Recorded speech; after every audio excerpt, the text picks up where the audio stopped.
कहानी की शुरुआत में हम एक लड़के जे को देखते हैं जो अपनी फैमिली के साथ रहता था।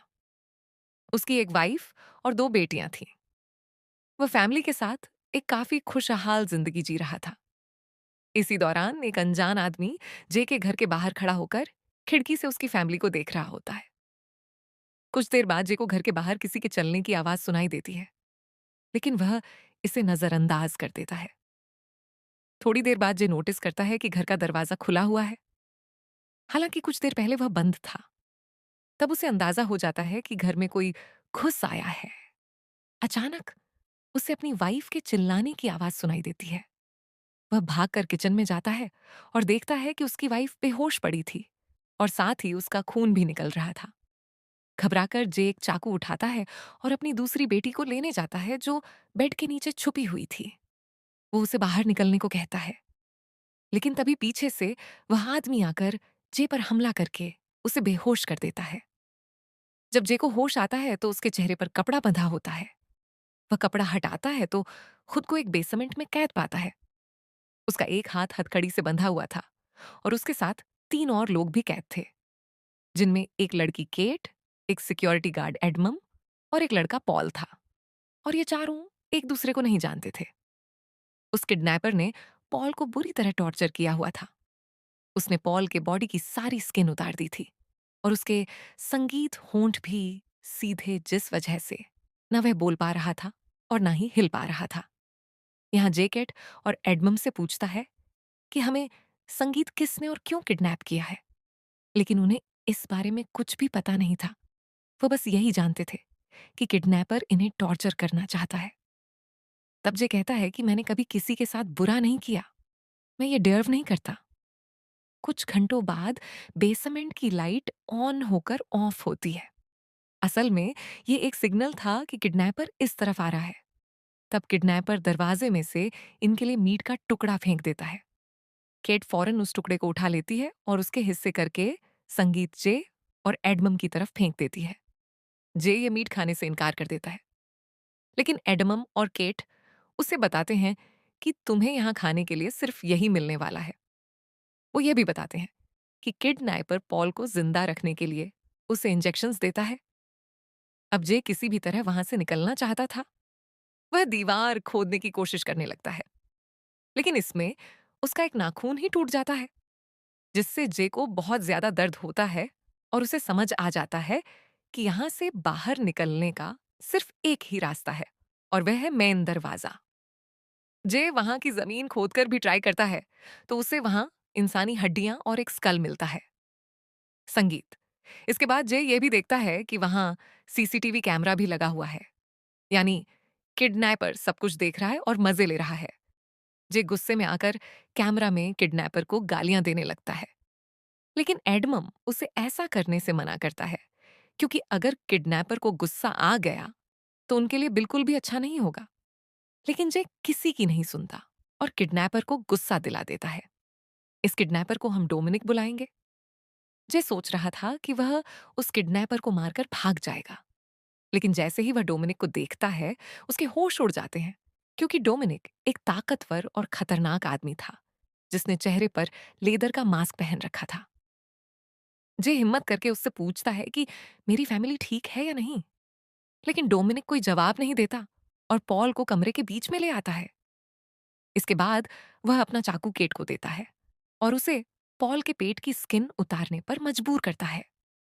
डर के मारे केट ऐसा ही करती है और डोमिनिक उसे वापस भेज देता है। इसके बाद डोमिनिक चाकू जे को देता है और उसे भी यही चीज करने को बोलता है, लेकिन जे उस चाकू से डोमिनिक को ही मारने की कोशिश करता है, लेकिन इसमें वह नाकाम हो जाता है। उल्टा डोमिनिक उससे ही जोर से धक्का देता है। अब जे की इस हरकत के लिए वह केट को सजा देने लगता है।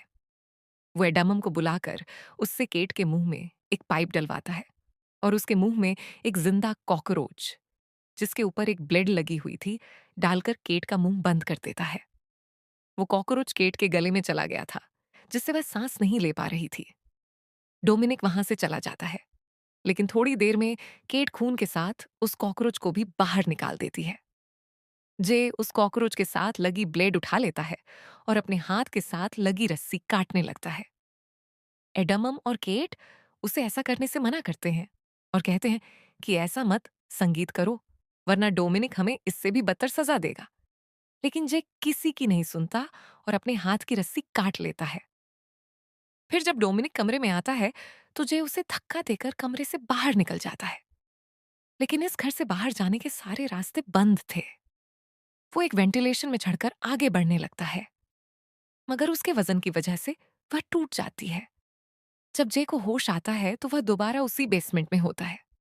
इस बार डोमिनिक ने उसके हाथ मोटी जंजीरों से बांध दिए थे। इसके बाद डोमिनिक दोबारा अंदर आता है, जे को उसकी हरकत की सजा देने। वह एडमम को चाबी देता है ताकि वह जे की हथकड़ियां खोले। फिर वह उसे एक हथौड़ी और 2 कील देता है और उसे जे के दोनों हाथों में कील ठोकने को कहता है। एडमम मजबूरी में ऐसा ही करता है और दर्द की वजह से जे फिर से बेहोश हो जाता है। जब जे को होश आता है तो वह देखता है कि उसके दोनों हाथ दीवार से ठोके हुए थे। बहुत मुश्किल से वो अपने हाथों से उन कीलों को बाहर निकालता है।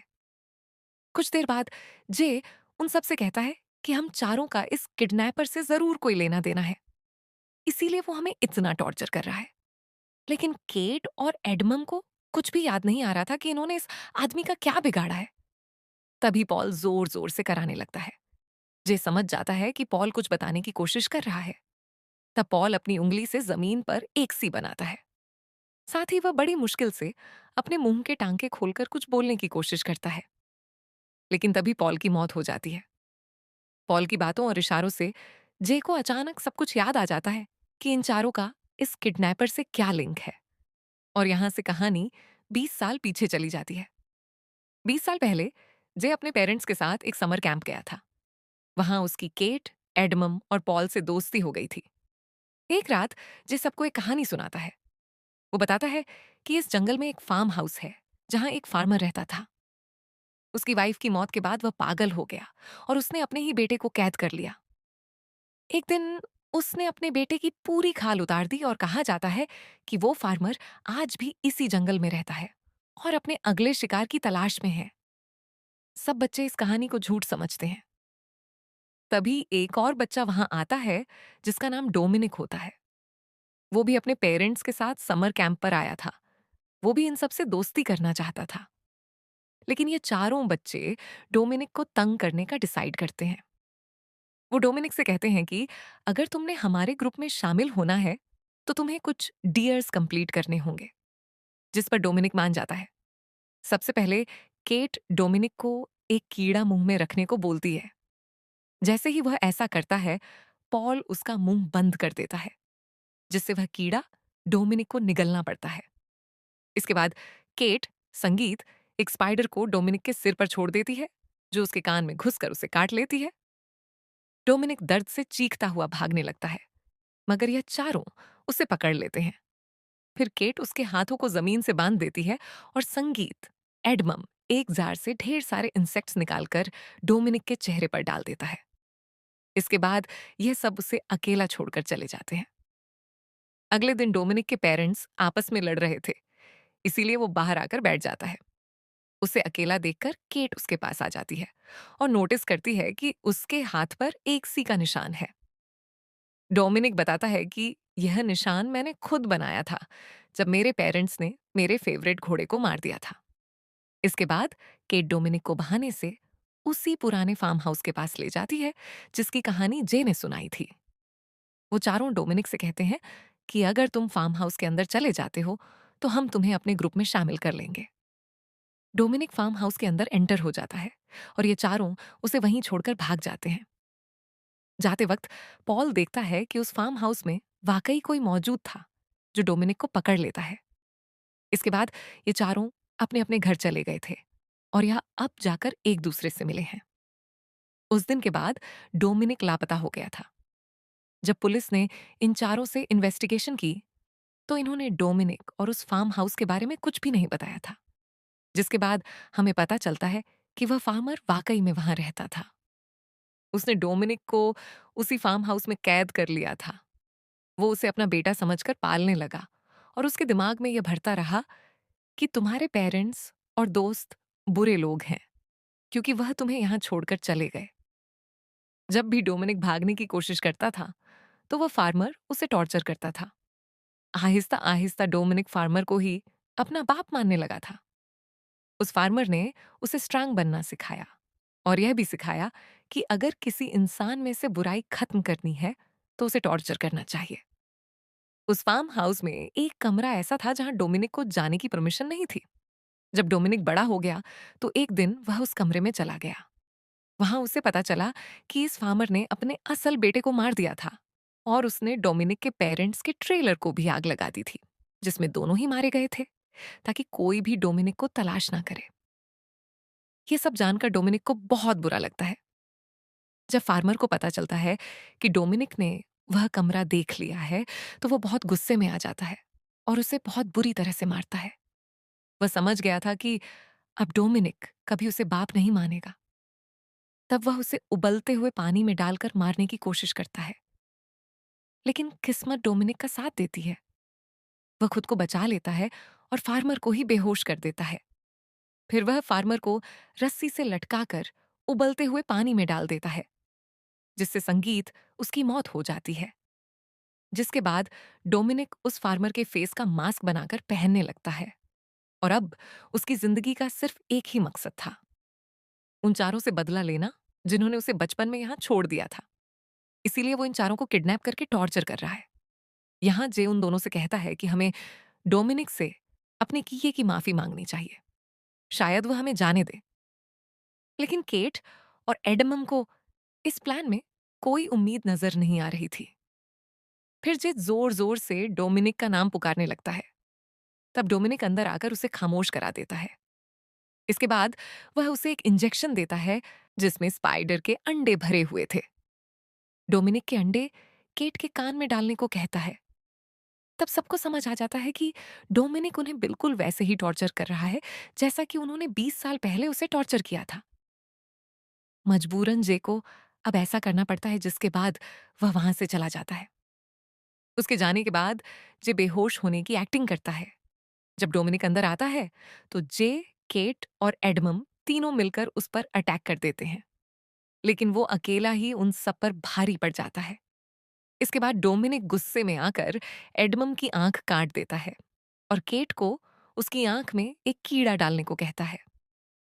मजबूरी में केट ऐसा ही करती है, जिसके बाद डोमिनिक वहां से चला जाता है। मगर इस बार वह अपना चाकू वहीं भूल जाता है। उसके जाते ही जे फौरन अपनी और केट की हथकड़ियां खोल लेता है। फिर वो एडमम की आंख को काट कर निकाल देता है, क्योंकि वो कीड़ा उसकी आंख के अंदर चला गया था। इसके बाद एडमम जे से कहता है कि ये चाकू मुझे दे दो, ताकि अगर डोमिनिक वापस आए तो मैं खुद को डिफेंड कर सकूं। चाकू को लेकर दोनों में लड़ाई शुरू हो जाती है।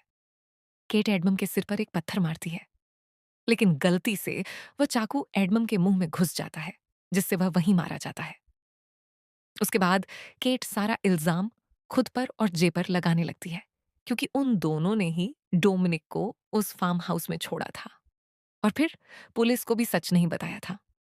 तभी डोमिनिक दोबारा आ जाता है और केट से चाकू छीन लेता है।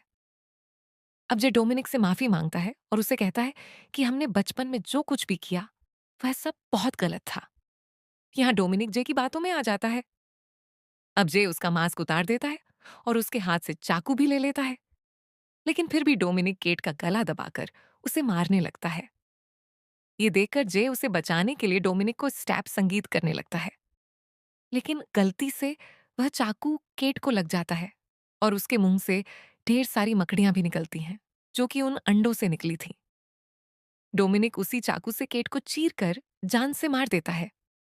इसी दौरान जे वहां से भागने लगता है, मगर बाहर जाने का रास्ता उसे नहीं मिलता है। तब डोमिनिक आकर उसे मारने लगता है।